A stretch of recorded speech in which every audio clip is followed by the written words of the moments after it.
आज आपण काही किचन टिप्स पाहणार आहोत, ज्याने की आपल्या किचनमधली कामं पटकन आणि साफसफाईने होतील. तर चला सुरुवात करूया. पहिली टिप आहे, इथे मी जो लाकडाचा बोर्ड असतो, आपला चॉपिंग बोर्ड, तो घेतला आहे. तो कसा साफ करायचा ते पाहतो आहे. त्यासाठी जो बोर्ड आहे, तो आधी आपल्याला साबणाने स्वच्छ असा घासून घ्यायचा आहे, याप्रमाणे. जी खालची आणि वरची बाजू आहे, ती दोन्ही आपल्याला साफ करून घ्यायची आहे. स्वच्छ धुवून घ्यायचं आहे बोर्ड. त्यानंतर या बोर्डला आपल्याला पूर्णपणे कोरडं करून घ्यायचं आहे, वाळवून घ्यायचं आहे. असा ओलाच बोर्ड आपल्याला ठेवायचा नाही आहे, तो चांगला वाळला पाहिजे. बोर्ड चांगला वाळला की त्याला आपल्याला तेल लावून घ्यायचं आहे. टिश्यू पेपरला तेल लावून मी बोर्डला दोन्ही साईडला लावून घेणार आहे. त्यामुळे जो आपला बोर्ड आहे, तो जास्त काळापर्यंत छान असा टिकून राहतो. तो फुगत वगैरे नाही किंवा तुटतही नाही, छान असा टिकला जातो. तर आता मी दोन्ही साईडला तेल लावून घेते आहे.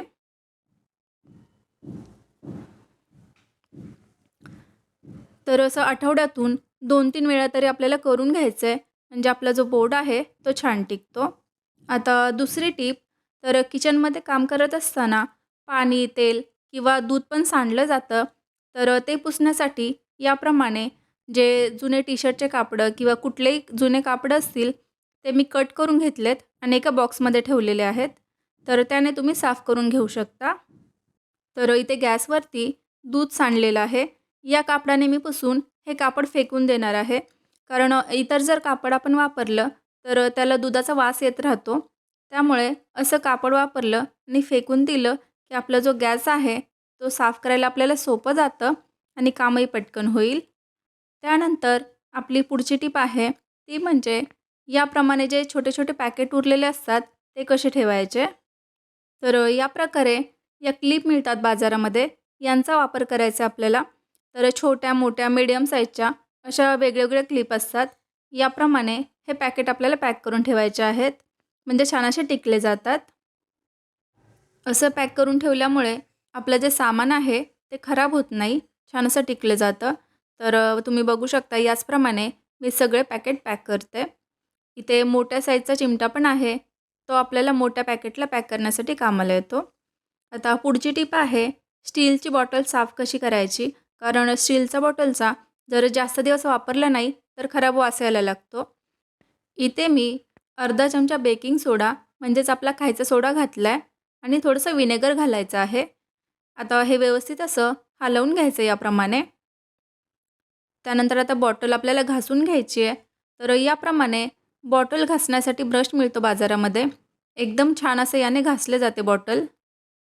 थोडंसं पाणी लावून घेते ब्रशला आणि याप्रमाणे सगळीकडे आपल्याला जो सोडा आहे आणि विनेगर ते घासून घ्यायचं आहे. त्यामुळे आपली जी बॉटल आहे त्याचा वास पूर्णपणे जातो आणि एकदम क्लीन होते. आता थोडंसं साबणाने याला घासून घेऊयात, म्हणजे पूर्णपणे आपली जी बॉटल आहे ती क्लीन होईल.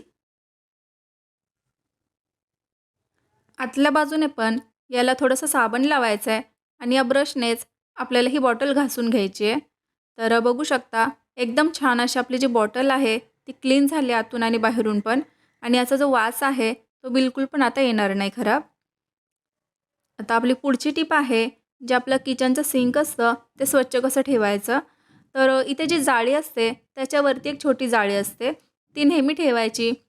म्हणजे जी काही कचरा वगैरे असेल, म्हणजे भांड्यातलं खरकटं वगैरे, तर ते त्यामध्ये साठून राहील. बिलकुल पण आपली जी जाळी आहे त्यामधून खाली जाणार नाही. आणि जी वरची जाळी आहे ती पण आपल्याला स्वच्छ अशी घासून घ्यायची आहे. रोजच्या रोज घासली की बिलकुल पण ती कधीच खराब होत नाही. त्याचबरोबर जे सिंक आहे त्याच्या बाजूचा एरिया किंवा जे सिंक आहे ते रोजच्या रोज आपल्याला याप्रमाणे तारेच्या घासण्याने किंवा ज्या घासणीने तुम्ही घासता त्याने स्वच्छ असं घासून घ्यायचं आहे. असं रोज स्वच्छ ठेवलं की आपलं जे किचन आहे ते कधी घाण होत नाही. आता पाण्याने स्वच्छ धुवून घेऊयात.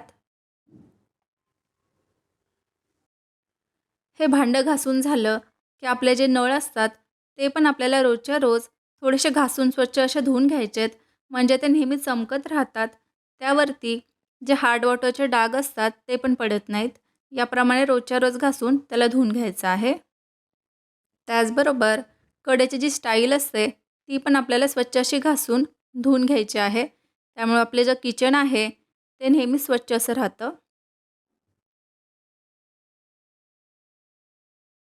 तर इथे तुम्ही किचन सिंक आणि त्याच्या आजूबाजूचा एरिया बघू शकता. एकदम छान असं चमकत आहे आणि स्वच्छ पण आहे. तर असं रोजच्या रोज स्वच्छ ठेवलं की आपलं किचन स्वच्छ राहील.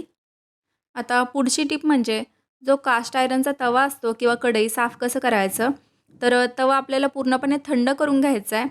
गरम असताना धुवायचा नाही आहे आणि थंड झाला की थोडंसं पाणी घालून याप्रमाणे घासणीने घासून घ्यायचं आहे. तर याला तारेची घासणी वापरायची नाही आहे. जी आपली साधी असते घासणी तीच वापरायची आहे आणि याला साबणही जास्त वापरायचा नाही आहे.